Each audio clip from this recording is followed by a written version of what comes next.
সদ্যজাতর মৃত্যু ঘিরে হাসপাতালে চিকিৎসার গাফিলতির অভিযোগে বিক্ষোভ।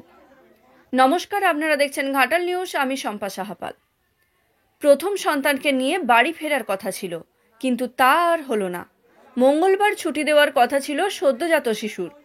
ঘাটাল থানার শিমুলিয়ার প্রসাদ চকের বাসিন্দা সুনীল খাঁ এবং নিশা খাঁ হাইতের প্রথম সন্তান হয় 15 ফেব্রুয়ারি ঘাটাল হাসপাতালে। মঙ্গলবার সদ্যজাতকে নিয়ে বাড়ি ফেরার কথা থাকলেও সদ্য বাবা ও মা হওয়া সুনীলবাবু এবং নিশা দেবী ও তাদের পরিবারের লোকজন খবর পেলেন যে তাদের সন্তান আর নেই, মারা গিয়েছে। এই খবর পাওয়ার পর হাসপাতালের বিভিন্ন গাফিলতির অভিযোগ তুলে হাসপাতাল চত্বরে সৃষ্টি হয় উত্তেজনা। শিশুটির পরিবারের লোকজন এবং এলাকার বেশ কয়েকজন বিক্ষোভ দেখাতে শুরু করে। আসে ঘাটাল থানার পুলিশ। নার্সদের দুর্ব্যবহার থেকে চিকিৎসার গাফিলতি, সঠিক তথ্য সদ্যজাত শিশুর বাড়ির লোকজনকে না জানানো সহ বেশ কিছু অভিযোগ নিয়ে তারা সোচ্চার হন। শিশুটি জন্মানোর পর কিছুক্ষণের জন্য তাকে ইন্টেনসিভ কেয়ার ইউনিটে রাখা হয়।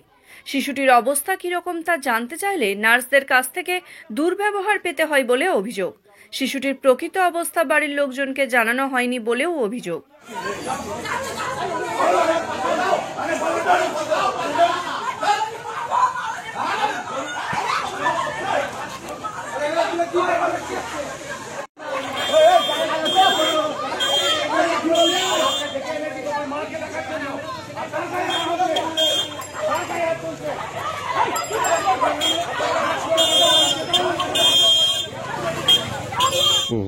শুক্রবারে আমি একটা সময় ভর্তি করেছি, শনিবারে 8:35 আমার ছেলে হয়েছে। ঠিক আছে, তো ভালো হয়েছে। তো গাছের রুমে 5 ঘন্টার জন্য গাছের জন্য 5 ঘন্টা রেখে তাকে সন্ধ্যাবেলা বেঁধে দেয়।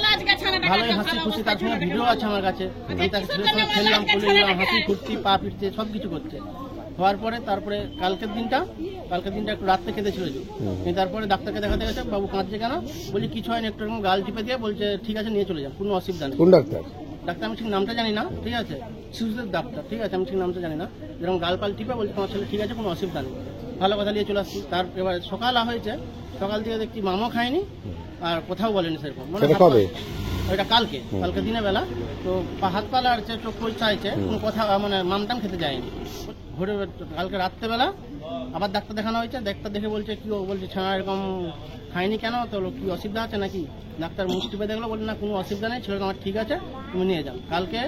আজকে 9টার সময় ছুটি দেওয়ার কথা। কালকে আমি সন্ধ্যা ছুটার পর রাত্রেবেলা ছেলের পোশাক মশাক সব কিনেছি, 6-8টা পোশাক কিনেছি, কালকে ঘর নিয়ে যাবো বলে দিয়ে। আজকে 5টার সময় শুনে যাচ্ছে ছেলের লড়উনি চড়উনি, তাকে এবারে কাঁচের রুমে ভর্তি করেছে। যে ডাক্তার দেখে বলছে তোমার ছেলের নাকি, মানে পুলিশবাবুর দিকে বলেছে, আমাদের কিছু বলেন, পুলিশবাবুর দিকে বলছে তোমার ছেলের নাকি লালি একটু মানে নিশা নিতে কষ্ট হচ্ছে, তার জন্য। ঠিক আছে, তো দিদি আমার যে ছেলের অসুবিধাই হচ্ছে, মরে যাওয়ার পরে এই কথাটা মৃত্যু হওয়ার পরে তার স্যারের দিকে বলছে, পুলিশ স্যারের দিকে। তো বাচ্চার কোনো অসুবিধাই থাকে না। ঠিক আছে, 2-3 বার কালকে আমি আসছিলাম এখানে আমার নাতিকে দেখতে। আমার একটা নাতি হয়। ঠিক আছে, আমার বাড়ি রাজনগর বাড়ি, আমার মেয়েকে দিয়ে শিমুলিয়া বাড়ি। কালকে আমি এসেছিলাম এখানে 12টার সময় এখানে এসে আমি দেখেছি বাচ্চা একদম সুস্থ বাচ্চা, কোনো বাচ্চার অসুবিধা কিছু নেই। যদি অসুবিধা বোধ থাকতো তাহলে ম্যাডামরা বলতো আপনাদের বাচ্চার কোনো অসুবিধা আছে, আপনাকে অন্য কোথাও নিয়ে যান। বাচ্চা কবে হয়েছিল? বাচ্চা শনিবার হয়েছিল, শনিবার হয়েছিল, সকাল 8:35। হ্যাঁ হয়েছিল। যদি কোনো অসুবিধা থাকতো তাহলে ম্যাডামরা বলতো যে আমার কোনো বাচ্চা আছে। যদি প্রবলেম বলতো তাহলে আমরা নিজের দায়িত্ব হসপিটাল না ছুটি দিলে আমার জানাশোনা আছে, আমি এখানে নিজের দায়িত্ব ছুটি করে বাচ্চা কোনো আমার নার্সিংহোম হতো সেখানে আমার যা হতো। সুস্থ বাচ্চা আজকে ছুটি হবে।